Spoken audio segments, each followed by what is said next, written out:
Christopher Nolan is one of the most popular directors in the world, but his greatest successes are his achievements as a writer. His films are cerebral thought experiments and exciting tentpole blockbusters at the same time. I've been wondering how he manages to strike that balance, and I think the answer is that he is phenomenal at story structure.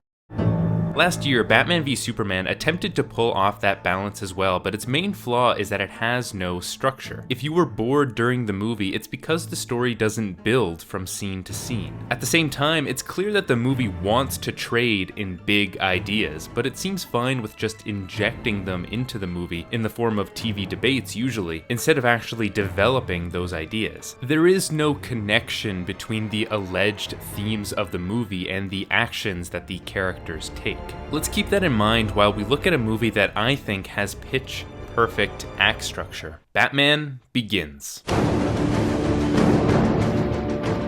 Story structure is all about how scenes are organized into acts, and how each act pushes the story forward. Good story structure will make a story feel propulsive, fast-paced, and engaging. As we're about to see, it also provides the framework for how a story discusses theme. But first, what is an act? An act is a unit of story that ends when a character makes an irrevocable decision. This decision will set the tone for the next act and usually change the character in a significant way. There's this myth that all stories have a 3-act structure, which I'll talk about in another video, but for now, it's important to know that a movie can have as many or as few acts as it needs. Batman Begins has a 4-act structure. Let's list them. In Act 1, Batman trains with Ra's al Ghul, and flashbacks tell us the classic Batman origin story. At the end of the act, Bruce makes the decision not to kill and betrays the League of Shadows. In Act 2, Bruce returns to Gotham, prepares to become Batman, gathers allies, and makes the decision to take down the crime boss, Falcone. The exact midpoint of the movie is punctuated by the reveal of the costume. I'm Batman.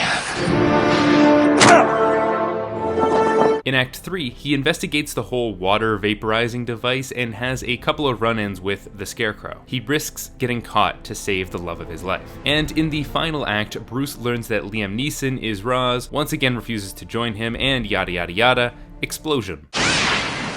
What makes this a great screenplay is that it is filled with conflict. Internal conflict, external conflict, conflict between morally reprehensible characters. What's more, the conflict is structured in a sophisticated way so that the drama is laser focused on one battle for each act. In this film, Bruce Wayne has 3 primary antagonists: Falcone, Scarecrow, and Ra's al Ghul. This is what John Truby calls four-corner opposition in his book, The Anatomy of Story. The idea is that your story basically writes itself when you have 4 distinct characters in opposition with one another. If a story is just a simple battle of good versus evil, the conflict runs itself out pretty quickly. But with multiple levels of conflict, a storyteller has an exponentially greater number of options to explore. In Batman Begins, Scarecrow is often in conflict with Falcone, and both of them fear Ra's al Ghul. He's coming to Gotham.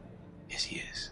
But the key to four-corner opposition isn't just that the characters are adversaries to one another, but that their values are also in opposition. And whenever characters with different values clash, we can't help but interpret this as part of the theme. John Truby calls this the moral argument, which I think is a great way to phrase it, as at their core, most stories are an argument about what is moral. Pop quiz, what's the main theme of Batman Begins? The movie is 15 years old, so I'll give you a second. Why bats? Lost away. That's frightened me. That's the power of fear. It's time my enemies shared my dread. Don't be afraid.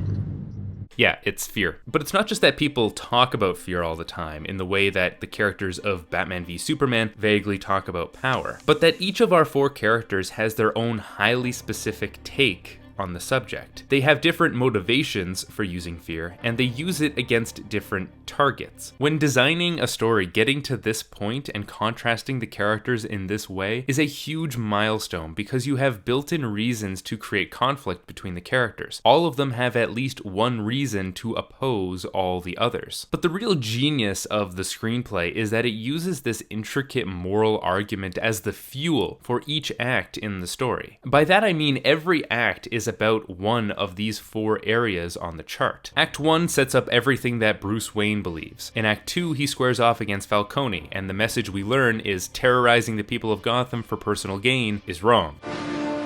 In Act 3, Batman fights Scarecrow. Message: terrorizing criminals for your own pleasure is wrong. And in the final act, terrorizing the innocent people of Gotham, even for noble reasons, is wrong.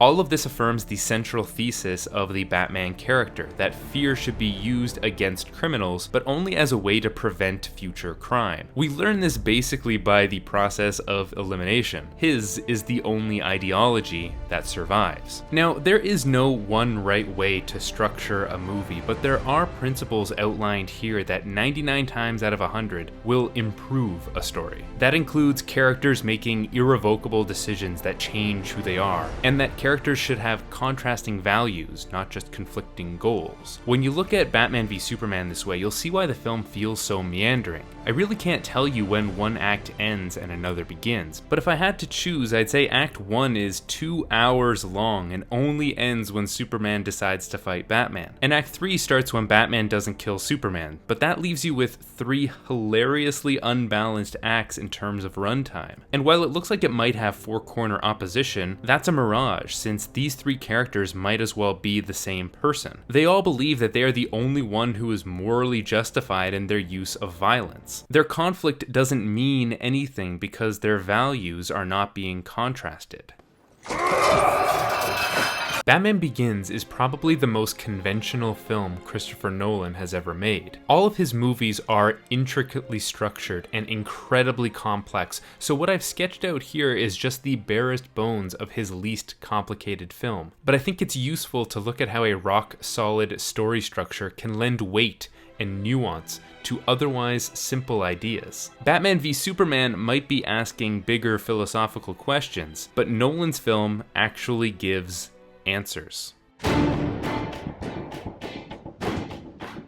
So there's a lot more of you here than there was last time. Seriously, thank you guys so much for subscribing to the channel, and thanks again for liking, sharing, and commenting on the Wonder Woman video. It was really exciting to see all of you guys debate that video, and can I just say, I think that comment section is the best one on YouTube. Everyone was so kind and courteous, even when they disagreed, and that's exactly the kind of community I want to encourage on this channel. Secondly, there's a Facebook page for this channel, and if you want to carry on the discussion, or if you want to talk to me about the videos more, that is definitely the best way to reach me. Lastly, I had the pleasure of appearing on the Long Box Sessions this week. It's a podcast about comic books and comic book movies, and we got to talk about my Wonder Woman video and a whole bunch more, so I think you'll enjoy that discussion, and you can see it in the link below. I've got more video essays on the way, so you know what to do.